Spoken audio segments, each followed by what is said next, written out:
Հայաստանում Իրանի դեսպանը մտահոգություն է հայտնել, ասել է, որ Թեհրանը մտահոգված է Ամերիկայի Միացյալ Նահանգները կարող է օգտագործել իր անվտանգային քաղաքականության շրջանակներում եւ ասել է, որ այս մտահոգությունները փոխանցել են հայ գործընկերներին եւ վերջիններս հավաստիացրել են, որ հանձնաժողովի սպառնալիքի աղբյուր չի դառնա եւ ասում է մենք հույս ունենք, որ այս քննարկումները կշարունակվեն տարբերաբար։ Դա այն է, ինչ որ ես ասեցի։ Դա այն է, ինչ որ ես ասեցի։ Ես հույս ունեմ, որ այդ հարցը չի քննարկվել։ Չնայած եթե համեմատենք այս միջազգային եւ տարածաշրջանային զարգացումների հետ, դժվար թե քննարկված չլիներ եւ ստեղ էլի եմ ասում, եթե Հայաստանի առաջարդրվի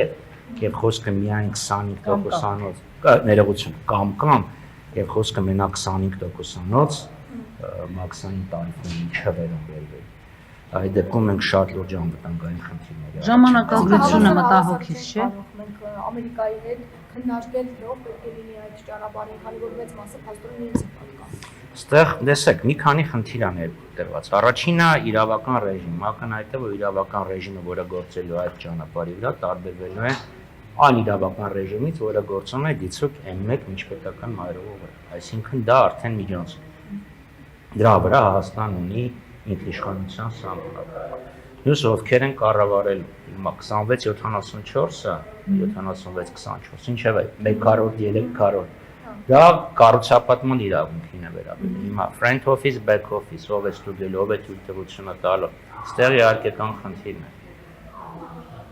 Բայց մյուս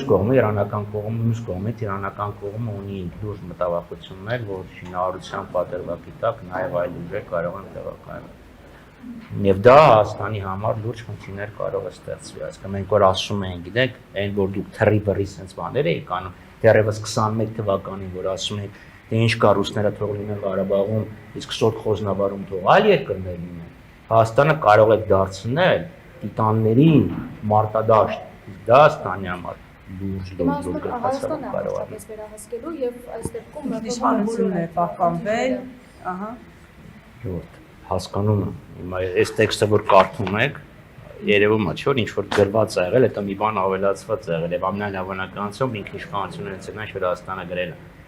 Որովհետեւ մյուս խնդիրը այս հարցն է, չէ՞ որ անընդհատ վեճի առարկա է դառնում նաեւ Ադրբեջանի կողմից։ Հիմա այսինքն այս հարցը կարող եք ասել ամբողջապես լուծվում է։ Չէ, չեն կարող ասել,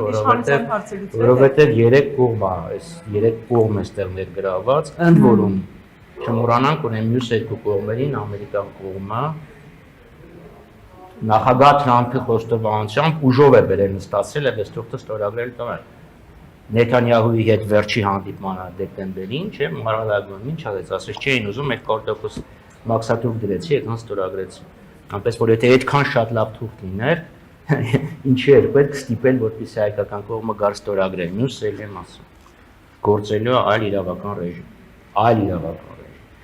որը Հայաստանի ինքնիշխանության սահմանափակում է ընդհանրապես։ Մնացած հարցերը դրանից են բխում։ Հարցեր եք տալիս, որը ես չեմ կարող իմանալ, որովհետև դրանք գաղտնի բանակցություններ են ամերիկյան եւ հայկական կողմից։ Որ ամբողջապես Հայաստանն է միացում, արդյոք ամբողջապես ամրագրված է դա Ես էլ եմ ասում, նախնական փաստաթղթում օգտագործվում է անխոչնդոտ անցման իրավունքը։ Լավ։ Անխոչնդոտ անցում։ Հիմա այդ անխոչնդոտ անցումը ինչ հայրանից ներկայացնում։ Ենթադրենք, եթե որևէ բելգիացի ուզում է Բագրատաշենից իր մեքենայով մտնի Հայաստան, ինքը մի գործառույթերով անցնելու, չէ, մի կարգավորումներով, իսկ ադրբեջանցին, որը ուզում է Ադրբեջանից մտնի Հայաստան եւ գնա Նախիջևանով դուրս գա, այլ գործառույթներով։ Ակնհայտ է, որ ադրբեջանցին ավելի մեղմ ընթացակարգերով է անցնելու։ Դա չի նշանակում ինքնիշխանության նվազեցում։ Ըստ իս ներկայացնում։ Պարոն Խաչատրյան, եւ փոխադարձության սկզբունքը, փաստորեն, որ Նիկոլ Փաշինյանի սկզբունքներից մեկն է այսպես իմպերատիվ, դա չի պահպանվում։ Ոչ, դա չի պահպանվում, ընդհանրապես չի պահպանվել, կրկնում եմ։ Երբ իրենք խոսում են դրա մասին, որ մենք ասում ենք, ինչ է նշանակում, Հայաստանը տրամադրում է Ադրբեջանին անխոչնդոտ անցման իրավունք, Ադրբեջանը մեզ տալիս է ինչ որ անորոշ, կատարյալ անորոշ փոխադարձ առավելություն։ Իրանք ասում են չկա փոխադարձություն։ Հիմա փոխադարձություն գոնե այս թղթով, որը թրիփին է վերաբերվում, մենք չենք տեսնում որևէ փոխադարձություն։ Ադրբեջանը ինչ անցում է տալիս Հայաստանին, չկա այդ հարցը, որ գոնե այս թղթով դա չի լուծում։ Հետևաբար Հայաստանի նույնիսկ ներքին ապաշրջափակումը Շունիկից Արարատի մաս մինիմալ հարց է չի լուծվում սրանով ավելին ասեմ ստեղ եթե դուք տեքստին ծանոթ եք եթե օգոստոսի 8-ի փաստաթղթում ուղղակի թրիփի մասին է խոսում ստեղ մի քիչ ավելի մանրամասն այսինքն ստեղ կա երկաթուղի ստեղ կա ճանապարհ ստեղ կա էներգետիկ ենթակառուցվածքներ թվային ենթակառուցվածքներ ինքն Հայաստանի տարածքով գոնե հոսանքալարեր են անցնելու հոսանքի գծեր են անցնելու Ադրբեջանից Նախիջևան ակնհայտ է ուրեմն չեն ուզում որ Նախիջևան ուրիշ տեղից հոսանք ստանա գազամուղ է անցնելու գնագրված է կարող է անցնի հիմա եթե կա Բաքու Թբիլիսի Էրզրում գազամուղը այս ինչ երրորդ գազամուղի մասին են խոսում եթե կա Բաքու Թբիլիսի Ջեյհան նավթամուղը այս ինչ նավթամուղի մասին են խոսում Հայաստանի տարածքով դա որ անցնում է դա մենք տեղը ինչ ենք ստանում բացի նրանից որ ամերիկյան ընկերությունները կգան ներդրումներ կանեն եւ Հայաստանի բիզնես միջավայրը հնարավոր է որ նրանից լավանա եւ բացի նրանից որ Հայաստանը տրանզիտից ինչ որ փող է ստանալու այն ինչ որ ասում է դեռևս 21 թվականի 2001 թվականին Նիկոլ Փաշինյանը այսքան փոխադարձություն Միջանց բարի սահմանում այսինքն սա այն ինչ Ադրբեջանն է ուզում ինչ որ Ադրբեջանն է ուզում Պարոն Խաչատրյան երբ Թրամփը գոնե ներողություն եմ խնդրում գոնե 90%-ով լավ երբ Թրամփը այս նոր իր վենեսուելական այսպես անուն են դրել միջազգային խաղի կանոնները որոշում է իր ազդեցության գոտիները եւ ասում է որ ես եմ այստեղ այսպես որոշողը կգրավեմ կանեմ եւ այլն հիմա երբ հարավային Կովկասը մշտապես համարվել է խորհրդային միության Ռուսաստանի ազդեցության գոտին այս նախաձեռնության մեջ Ռուսաստանը նույն այդ ամերիկյան օրինակ 70 քանի տոկոս որ ասում է կարող են ընկերություններին հնարավոր կա Նաև այս Մոսկվա, Վաշինգտոն բանակցությունների ֆոնին ներգրավվածության որևէ կազմակերպություն, որտեղ այդպիսի լուր կար, որ ամերիկացիները ակնարկել են, որ կարող են օրինակ ռուսներն մասնակցեն։ Հնարավոր համարում եք։ Ես հիշեցնում եմ նաև Եվրոպական միությունն էր ցանկություն հայտնել եւ հայկական իշխանություններին ասել են, որ դեռ չէ, դա քննարկման մեջ է։ Ռուսական ներգրավվածության հարց իրոք շատ կարևոր եւ շատ հետաքրքիր հարց է տալիս։ Տեսեք, Հայաստանն ասում է, ես կտամ ճանապարհ, Միջանցք Եվ փոխանը դե մենք էլ ենք տեսեք օգնու արդեն դրական ազդեցություն ունի Հայաստան ինչ-որ ապրանքներ են գալիս Ռուսաստանից են գալիս Ռուսաստանով են գալի ռուսական են գալի այսինքն թրիփի դիմաց ասում են տեսեք ռուսական սորեն եկավ Հայաստան հիմա եթե դու Ռուսաստանին խաղից դուրս ես դնում ինչ հետևանքներ դա կարող է ունենալ տնտեսական արդյունության մեջ Հայաստանի անդամակցությունը ԵԱՏՄ-ին վերջապես Հայաստանը ԵԱՏՄ-ի անդամ է եւ սահմանահատումները ԵԱՏՄ ընթացակարգերով են որոշվում եւ երբ ես ասում եի գալու եմ թավոք սրտի սրանց վարած քաղաքականության արդյունքում կարող է գա մի պա երբ ասեն կամ նաեւ սա է նկատի ունեի որովհետեւ Ռուսաստանը սա համարում էր իր ազդեցության գործի հիմա ինքն էր համարում եւ Սալավյովի վերջերս գրեի կարտահայտությունները որոնք հնչել են դա նաեւ դրա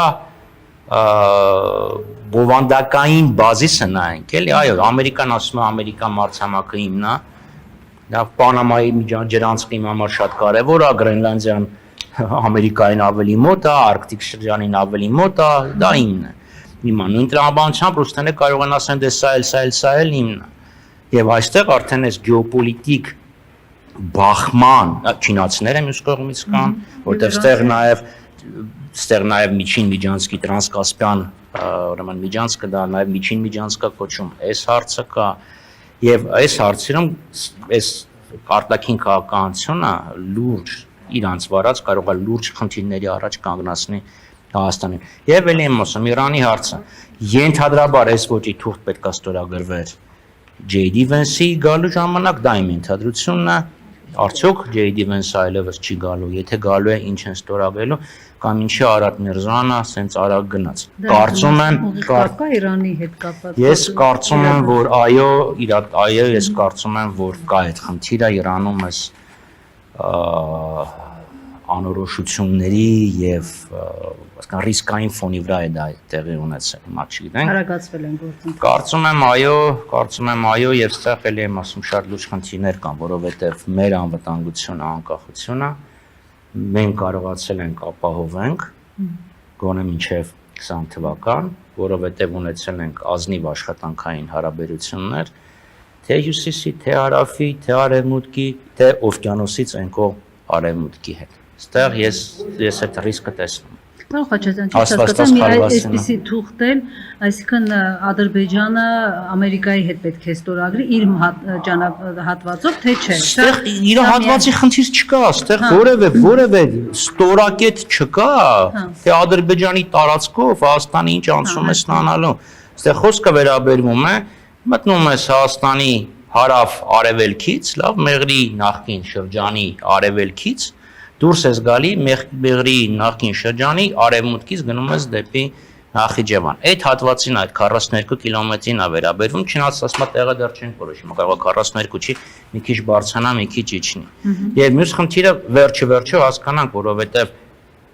այդ trip ասած ինքն ընդհանրապես ինչ տարածք ունի, չէ՞, կա որտեղ երկաթգիծ, ճանապարհ, գազամուղ, նավթամուղ, հոսանք, ինտերնետային մալուխ,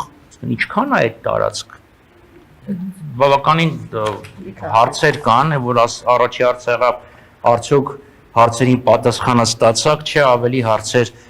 առաջացան։ Իրականում այն հարցերը, որոնք ունեինք օգոստոսի 9-ի առավոտյան կամ օգոստոսի 8-ի ուշ գիշերը, իրանք մնացել են անպատասխան։ Այսինքն խաղաղության Փաշինյանը որտեղ այսօր իր հիմնական ուղերձում նորից խաղաղություն բառն է օգտագործել այս նախաձեռնության, որ սա եւս մեկ քայլ է տարածաշրջանում խաղաղության հաստատման եւ այլն, սրանով այդ հարցը ըստ չի լուծվում, չի լուծվում, որովհետեւ Ադրբեջանը Հայաստանի նկատմամբ ունի լուրջ պահանջներ։ Այս փաստաթուղթը, որը ստորագրվել է, ստեղել է, թե տեսել եք, այս փաստաթուղթը բառացիորեն եթե նայեմ, ասկան այս շրջանակը ինքը ոչ ամերիկյան, ոչ հայկական կողմի վրա որևէ իրական պարտականություն չի դնում, այնպես որ ինչի իման վրա Փաշինյանը ասում թե վերջ, արդեն խաղաղությունը երեկել, եթե չեմ սխալվում, ասում է, տեսեք, արդեն խաղաղությունը բենզինը 15%-ով էժանացավ, դե թող գնան նայ, իսկ հեղուկ գազը ինչքանով է թանկել։ 210, 200, այսօր միտեղ նույնիսկ 230 դրամ տեսան։ Գաղտնի չի, որ ես ինքս եւ մեր հայրենակիցների բացարձակ մեծամասնությունը մեքենաները գազով են շահագործում։ Եվ բենզինի 15%-ը չի ունենա այն դրական ազդեցությունը, քան թե հեղուկ գազի 15%-ով թանկացում։